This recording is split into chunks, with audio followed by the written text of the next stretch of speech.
Welcome all the students. I am Vikas अभन from कॉमर्सेस।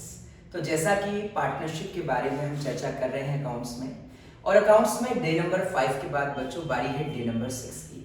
जैसा कि पिछले जो प्रैक्टिकल क्वेश्चंस हमने करे छोटे छोटे, यानी कि profit and loss appropriation account और पार्टनर्स के कैपिटल अकाउंट बनाना फिक्स्ड कैपिटल मेथड से, फ्लक्चुएटिंग कैपिटल मेथड से, एक बेसिक क्वेश्चन और एडवांस लेवल तक का क्वेश्चन कर हमने जाना। अगर आपने पिछला लेक्चर नहीं देखा तो देखिए प्लीज। और आज तभी समझ में आएगा, क्योंकि आज एक बहुत ही इंपॉर्टेंट कॉन्सेप्ट कर रहे हैं बहुत ही कम समय में, जिसका नाम है रीवैल्यूएशन अकाउंट। बच्चों, अब बात समझने की ये है कि इस रीवैल्यूएशन अकाउंट का क्या इंपॉर्टेंस है। बेटा, ये आपको 2 चैप्टर्स में काम आने वाला है। एक है एडमिशन के टाइम और एक है रिटायरमेंट के टाइम। भाई बार बार क्यों समझे, एक ही बार बहुत अच्छा समझ ले और परफेक्ट कर ले आज कि रिवैल्यूएशन अकाउंट का क्वेश्चन कैसा होगा, ये क्वेश्चन कैसे बनेगा और हमको कैसे फुल मार्क्स लाने हैं। क्योंकि याद रखिए, अगर हम मेहनत कर रहे हैं तो फुल भी ला सकते हैं और नहीं कर रहे हैं तो 0 भी ला सकते हैं। लेकिन अगर मेहनत कर रहे हैं तो हमें कोशिश होना चाहिए कि पूरे ही आए, है ना। पढ़ो तो ईमानदारी से, नहीं तो मत पढ़ो, है ना भाई, दूसरे काम भी है। चलिए आगे बढ़ते हैं और बात करते हैं प्रैक्टिसेस ऑन रिवैल्यूएशन अकाउंट, जो कि आपको रिटायरमेंट की पार्टनरशिप के टाइम भी काम आएगा और एडमिशन की पार्टनरशिप के टाइम भी आपको बच्चों क्या होगा, काम आएगा। सबसे पहली बात, अब मैं आपको रीवैल्यूएशन अकाउंट के बारे में बताऊं तो बेटा इसके नेचर से शुरुआत करते हुए इसके सारा फॉर्मेट हम डे नंबर 5 या 4 में पढ़ चुके हैं। लेकिन आज क्वेश्चन किस टाइप से आएगा, क्वेश्चन का क्राइटेरिया क्या होगा, क्वेश्चन में लिखा कैसे होगा, क्वेश्चन में कंफ्यूजन कैसे होंगे, आप सॉल्यूशन कैसे ढूंढेंगे, आप याद रखिएगा।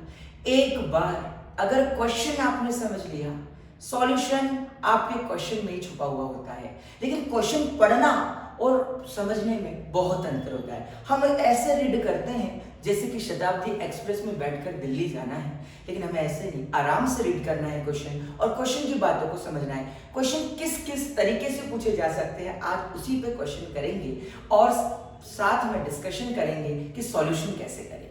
बच्चे देखिए, सबसे पहले रिवैल्यूएशन के क्वेश्चन किस टाइप से आते हैं। अब एक बड़ा सा क्वेश्चन आता है जिसमें आपको बैलेंस शीट दी होती है। क्या दिया होता है बच्चे, balance sheet, liability side, asset side, और इसमें बुक वैल्यू दी होती है। क्योंकि आप बैलेंस शीट में तो ऑलवेज हम किस वैल्यू को लिखते हैं, बुक वैल्यू को लिखते हैं। अकाउंटेंट्स जो अकाउंटेंसी करते हैं और जो बैलेंस शीट बनाते हैं उसमें किस वैल्यू को, बुक वैल्यू को लिखते हैं। सपोज यहाँ पर लिखा होता है कि भाई फर्नीचर, तो सपोज फर्नीचर है 500 का, यानी 500 रुपीज का। फिर उसके बाद स्टॉक लिखा होता है 200 रुपीज का। फिर उसके बाद आप देख सकते हैं कोई सी भी एसेट है, सपोज मान लीजिए यहाँ पर मशीनरी लिखी हुई है 100 रुपीज की। अब लायबिलिटी साइड आते हैं और लिखा है क्वेश्चन में क्रेडिटर्स, क्रेडिटर्स है सपोज 2000 रुपीज के, है ना। उसके बाद हमारे क्रेडिटर्स है। अब फिर आते हैं ए का कैपिटल, बी का कैपिटल, कैपिटल अकाउंट्स लिखे हैं, बीपी यानी बिल्स पेबल, ये भी एक प्रकार से हमारी लायबिलिटी है। ये लिखी हुई है 100 रुपए की और ये लिखे हैं 200 के बेटा, है ना। तो इस प्रकार से अब हम देखें तो हमको बैलेंस शीट दी गई है ना। इधर का टोटल है 500 प्लस 200 प्लस 100, यानी कि ये टोटल 800, और ये 200 प्लस 100 300, और 200 ये अपने को 200 प्लस 200 यानी कि 400 का हमें क्रेडिटर्स दिया हुआ है, 100 का कैपिटल दिया हुआ है, तो टोटल 500, और 300 की एक और हमें लायबिलिटी दे दी गई है ना, 300 की। तो टोटल बैलेंस शीट हमारा टोटल आ गया 800।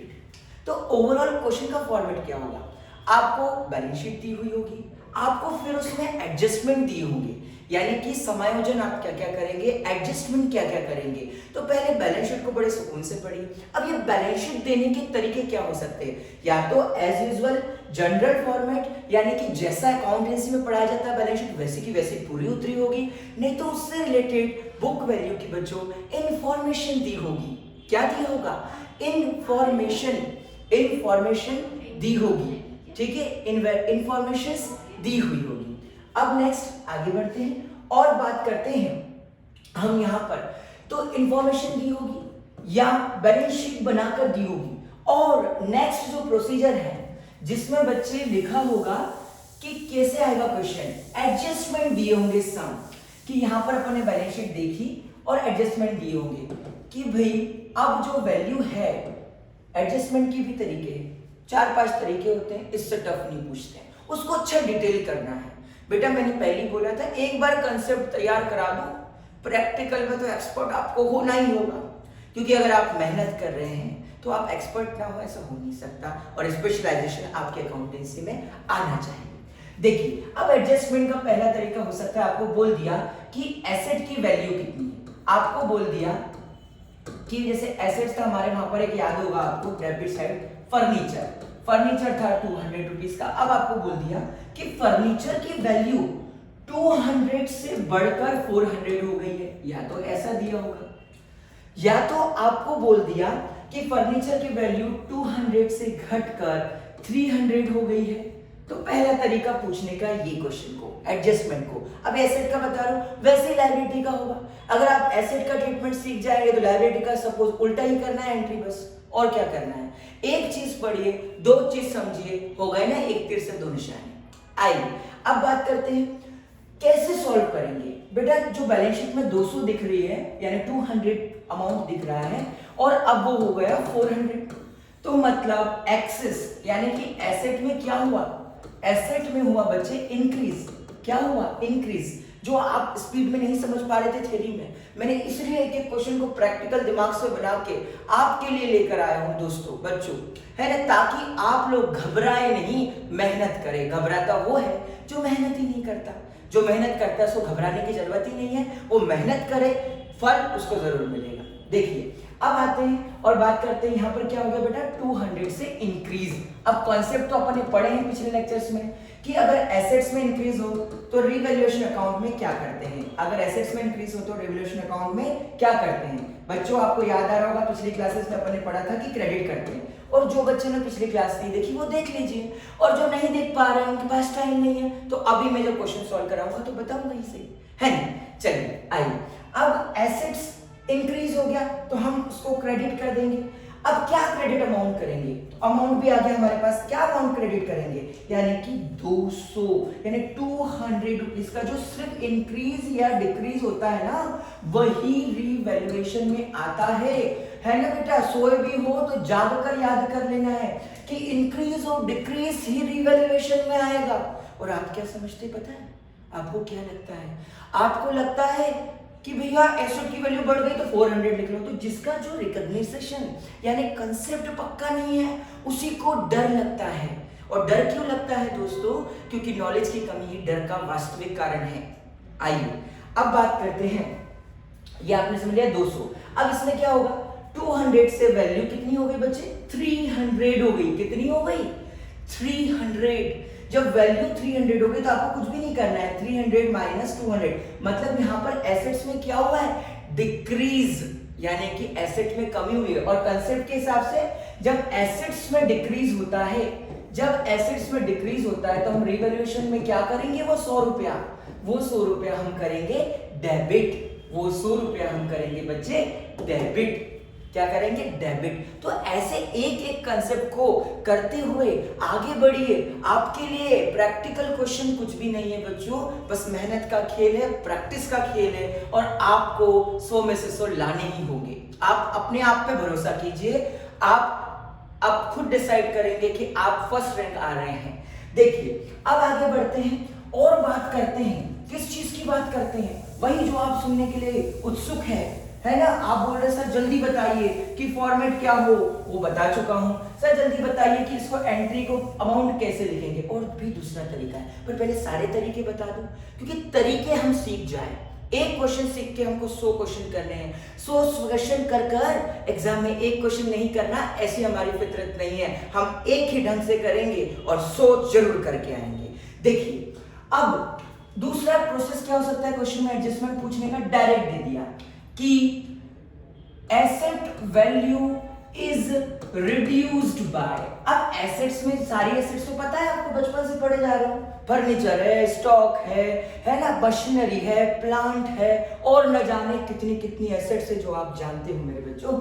तो एसेट्स इज रिड्यूस्ड बाय, तो बस खत्म 2000। तो यहाँ पर प्लस माइनस नहीं करना, बच्चों को एक कॉन्सेप्ट बता दिया जाता है, बच्चों वहीं पर स्टैटिक हो जाते हैं। बेटा स्टैटिक का जमाना नहीं है, डायनामिक का जमाना है ना। डायनामिक लोगों को लोग देखते हैं, डायनामाइट का जमाना है भाई, है ना। चलिए नेक्स्ट तो हमने क्या बोला, एसेट्स इज रिड्यूस्ड बाय 2000, बस हमको मिल गया। रिड्यूस मतलब क्या है बच्चों, रिड्यूस्ड मतलब है डिक्रीज। अब उसी की जगह हुआ कि लायबिलिटी इज रिड्यूस्ड बाय, तो फायदा हमारा है ना। तो लायबिलिटी में फायदा होता है तो क्या करते हैं, इंक्रीज होता है तो डेबिट, और डिक्रीज होता है तो क्रेडिट, यानी क्रेडिट करेंगे। आपको समझ में आ रहा है, मैच कर पा रहे हैं।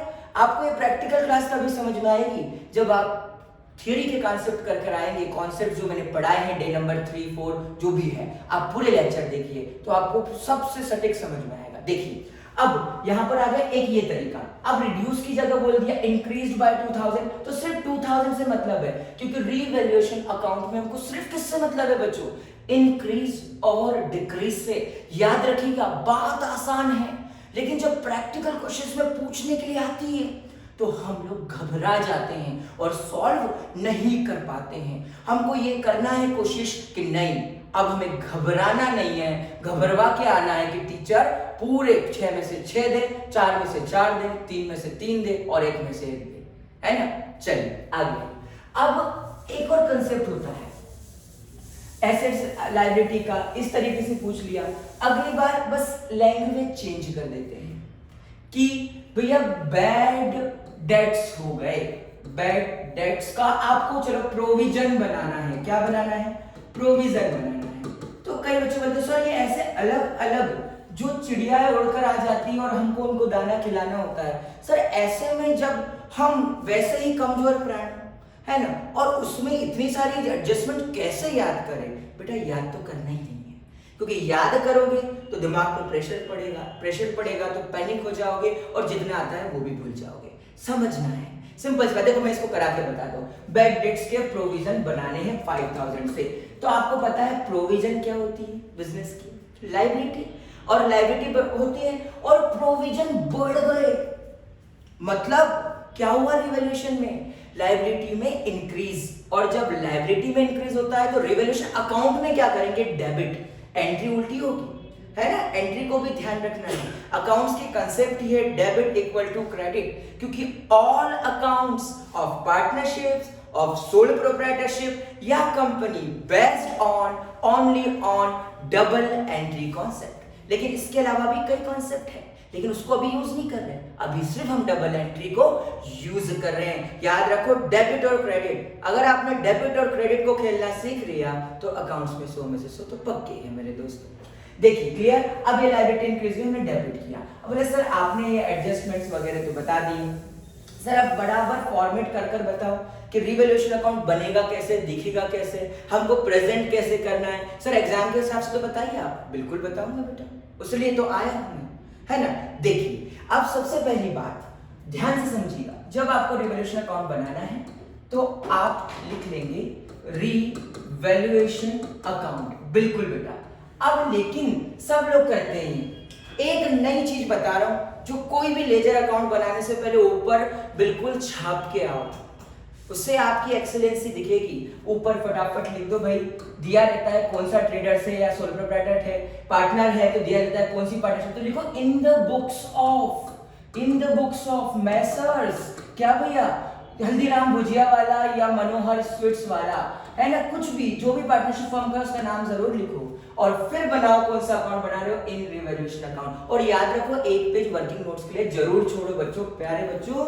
वर्किंग नोट्स जो होता है वो अकाउंट्स की जान होती है, और याद रखिए जो जान होती है वही शान होती है। और अगर अपने को अपना मान बढ़ाना है यानी नंबर बढ़ाने हैं तो वर्किंग नोट्स जरूर बनाने हैं और वर्किंग नोट्स को जरूर लिखकर आना है, क्योंकि जितना आसानी आप एग्जामिनर को दोगे, चेक करने वाले को दोगे, उतनी ही ज्यादा नंबर आपके आने वाले हैं, उतने ही ज्यादा नंबर आपके आने वाले हैं। देखिए तो वर्किंग नोट के लिए एक पेज बना लिया आपने, एक पेज ले लिया और यहाँ लिख दिया वर्किंग नोट्स। अब नंबर डालते चलिए WN करके, नंबर 1 2 3 4 जितने बने उतने। देखिए बच्चे, अब आते हैं कि डेबिट और क्रेडिट क्या करे। फॉर्मूला बार बार बता चुका, अब प्रैक्टिकल करता हूं डायरेक्ट, ठीक है। जैसे कैसे प्रैक्टिकल, क्या आपने फॉर्मूला बेटा एक लाइन ही तो ज्यादा खींचना है, अगर 8 कॉलम बना देते तो कोई बुरा नहीं है, अभी अपन 12th में ही है, अभी कोई अपन सीए फाइनल नहीं बन गया, सीए फाइनलिस्ट नहीं बन गया, सीए नहीं बन गए कि अपन बिल्कुल टाइम ही नहीं है अपने पास कि भाई हम ये 4 ही कॉलम में करेंगे क्योंकि समय बचाना है। बेटे समय मत बचाओ, लॉन्ग कट मेहनत करो, क्योंकि जो शॉर्टकट मेहनत करता है वो बात वही पड़ती है ना, उसको बहुत समय लग जाता है सक्सेस होने में।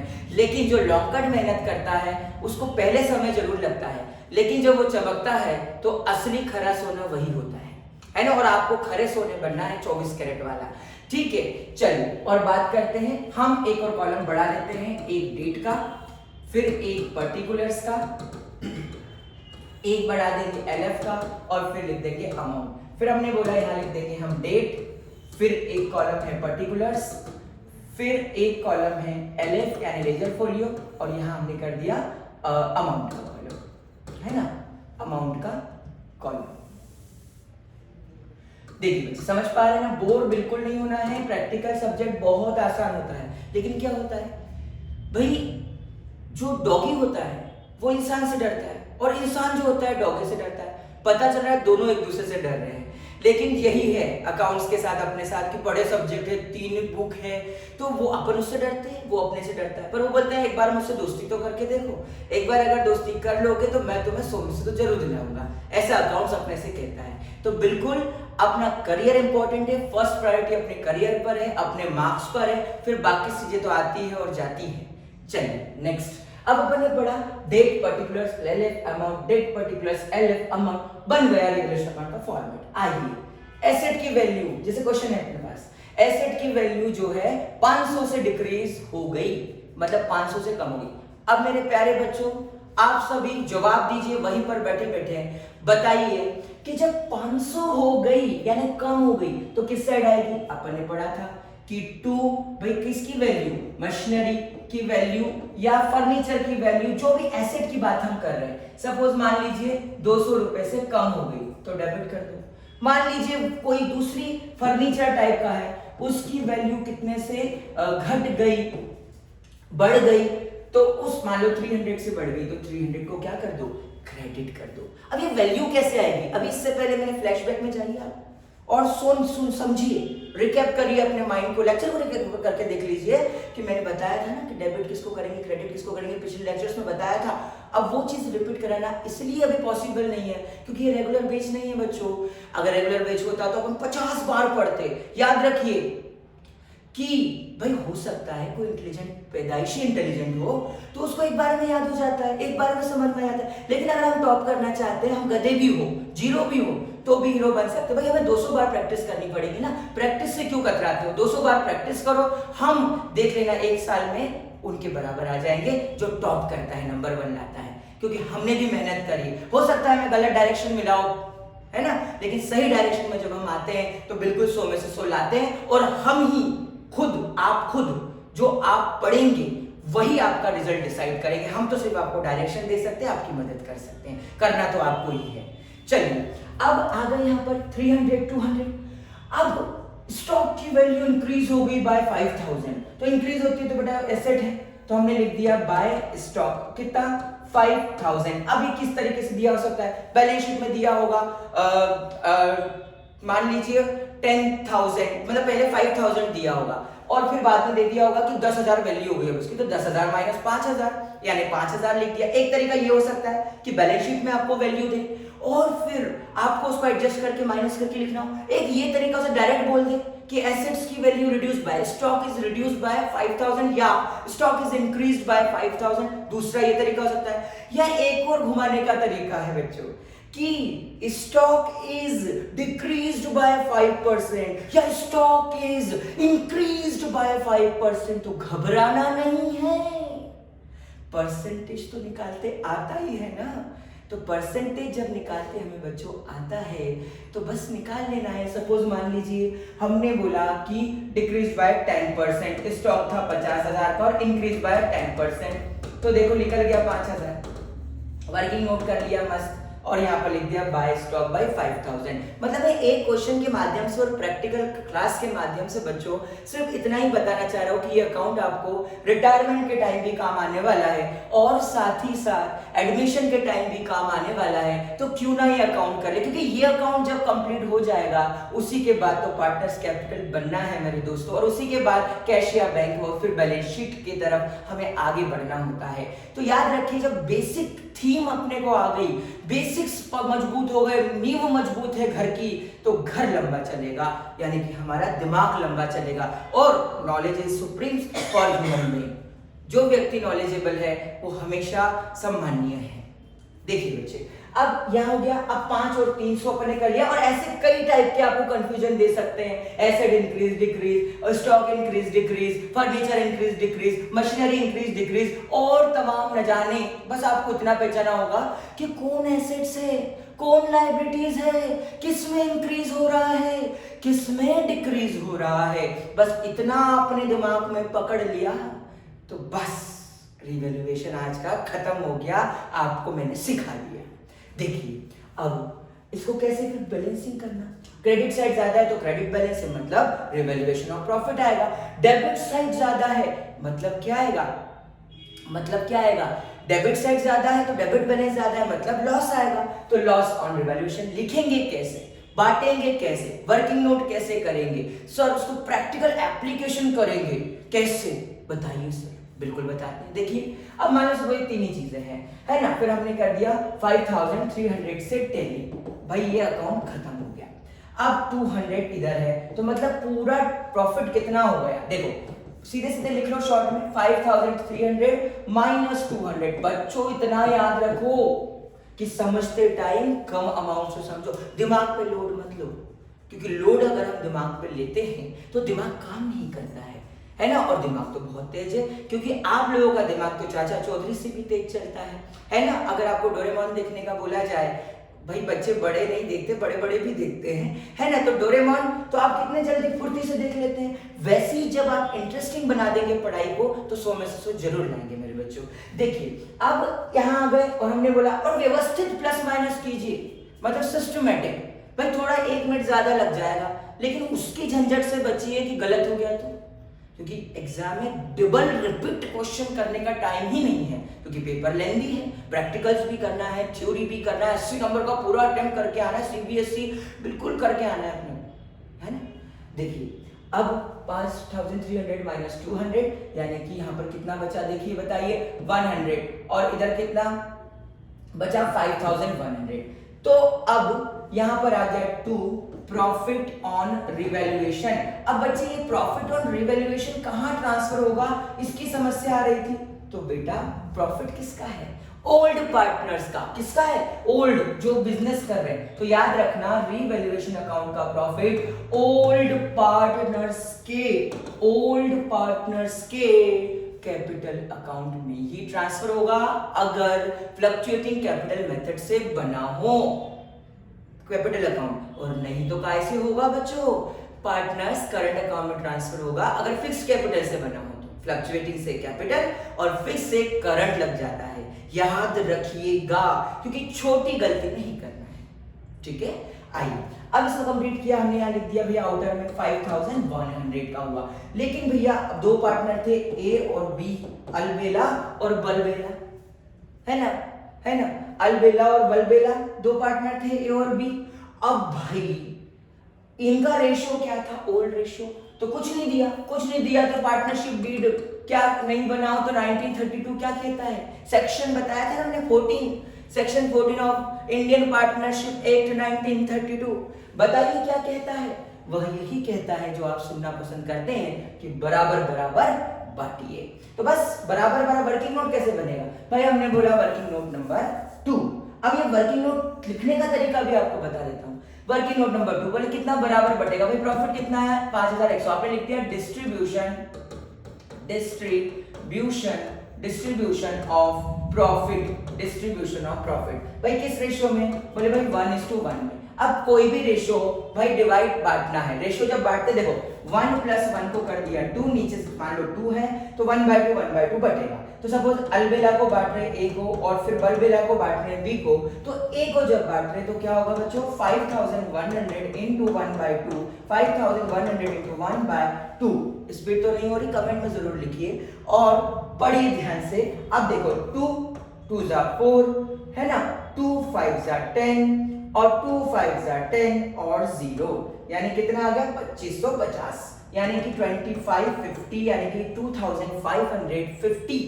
भाई कहने के तरीके अलग, बाय एयरवेज जाओ, बाय रोडवेज जाओ या बाय वाटरवेज जाओ, तीनों वेज के थ्रू चले जाओ। अगर जाना आपको भारत के कोई अच्छे देश है, आगरा जाना है, सपोज ताजमहल देखने, आश्चर्य को देखने जाना है 7 को, तो तीनों तरीकों से आप जा सकते हैं। लेकिन आपको अभी फिलहाल एग्जाम पास में है तो अभी अपन एयरवेज में जाना चाहेंगे। चलिए अब ये आ गए 2550। अब 2550 यहां लिख दिया, 2550 यहां लिख दिया, इसको टैली कर दिया 5300 को, बन गया रिवॉल्यूशन अकाउंट। कितना आसान है बताइए, किस तरीके का हो सकता है। अभी हम एक बार रिकेप कर लेते हैं कि क्वेश्चन आ सकते हैं बैलेंस शीट के द्वारा, क्वेश्चन आ सकते हैं कुछ इंफॉर्मेशन अवेलेबल होकर, क्वेश्चन आ सकते हैं कुछ एडजस्टमेंट के द्वारा। क्वेश्चन में कितने टाइप के एडजस्टमेंट हो सकते हैं बच्चों, ये मैंने बता दिया है। तो डे नंबर 6 में मेरा साथ देने के लिए आप सभी का बहुत बहुत धन्यवाद। जय हिंद, जय भारत, धन्यवाद।